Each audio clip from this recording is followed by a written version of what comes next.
నమస్తే, welcome to KK news. నేను శ్రీదేవి. ఏపీలో వైసీపీ ప్రభుత్వం గద్దె దిగేందుకు సమయం ఆసనమైంది.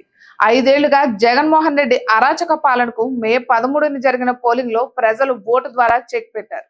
ఆ ఫలితాలు జూన్ 4న వెల్లడి కానున్నాయి. పోలింగ్ జరిగిన తీరును బట్టి తమ ఓటమి ఖాయమైందని ఇప్పటికే వైసీపీ ఒక అంచనాకు వచ్చింది. పోలింగ్ రోజు బెదిరింపులతో, ఘర్షణలతో ఓటింగ్ శాతం పెరగకుండా వైసీపీ నేతలు, కార్యకర్తలు విశ్వ ప్రయత్నాలు చేశారు. కానీ ప్రభుత్వ ప్రజా వ్యతిరేకత పాలనపై ఆగ్రహంతో ఉన్న ప్రజలు అర్ధరాత్రి 2 గంటల వరకు క్యూ లైన్ లో వేచి ఉండి మరీ తమ ఓటు హక్కును వినియోగించుకున్నారు. అయినా పలు నియోజకవర్గాల్లో వైసీపీ నేతలు రెచ్చిపోయారు. పోలింగ్ బూత్లలో ఈవీఎంల ధ్వంసంతో పాటు తమకు సానుకూలంగా పోలింగ్ జరిగేలా ప్రయత్నాలు చేశారు. అయితే రాష్ట్రం మొత్తం పరిస్థితిని చూస్తే పోలింగ్ రోజు వైసీపీ అధిష్టానం ప్లాన్ కు పోలీసులు, ఎన్నికల అధికారులు కొంతమేర అడ్డుకట్ట వేశారు. దీంతో ఓటమి ఖాయమని తమ అంతర్గత సర్వేల ద్వారా జగన్, ఆయన వర్గానికి స్పష్టత వచ్చేసింది. కూటమి విజయం ఖాయమైన క్రమంలో కూటమి విజయానికి అడ్డుకట్ట వేసేలా వైసీపీ కుట్రలకు తెరలేపింది. ఇందుకోసం 2 ప్లాన్లను సిద్ధం చేసింది.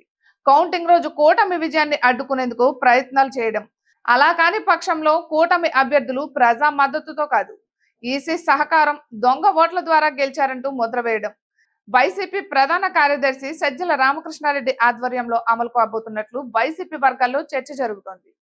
ఇక వైసీపీ కౌంటింగ్ ఏజెంట్ల సమావేశం అనంతరం సజ్జల రామకృష్ణారెడ్డి కూటమి అభ్యర్థులు విజయం సాధించేందుకు 100% అవకాశాలు ఉన్న నియోజకవర్గాల్లో కౌంటింగ్ ఏజెంట్లతో ప్రత్యేకంగా సమావేశమైనట్లు తెలుస్తోంది. వీలు పడితే ఈవీఎం బాక్సులను మాయం చేసేందుకు సైతం వెనకాడొద్దు. అలాంటి వారే కౌంటింగ్ కేంద్రాల్లోకి ఏజెంట్లుగా వెళ్లడం అంతా పక్కా ప్లాన్ తో జరిగిపోవాలి. ఏజెంట్లపై కేసులైనా వారి కాపాడుకునే బాధ్యతను వైసీపీ అధిష్టానం తీసుకుంటుందని సజ్జల క్లియర్ కట్ గా చెప్పినట్లు వైసీపీ వర్గాల్లో చర్చ జరుగుతోంది.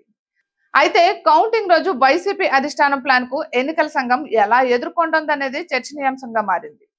ఇక సజ్జలతో పాటు వైసీపీలోని కీలక నేతలను హౌస్ అరెస్ట్ చేయడం ద్వారా కౌంటింగ్ ప్రక్రియ ప్రశాంతంగా జరిగే అవకాశం ఉంటుందని రాజకీయ విశ్లేషకులు పేర్కొంటున్నారు.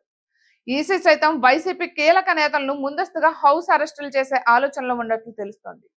ఇక మొత్తానికైతే కౌంటింగ్ రోజు నేషనల్ మీడియా సైతం ఏపీ వైపే ఎక్కువగా ఫోకస్ పెట్టనున్నట్లు తెలుస్తోంది. ఇక ఇటువంటి మరెన్నో వీడియోస్ కోసం కేకే న్యూస్ తెలుగు ఛానల్ ని సబ్స్క్రైబ్ చేసుకోండి.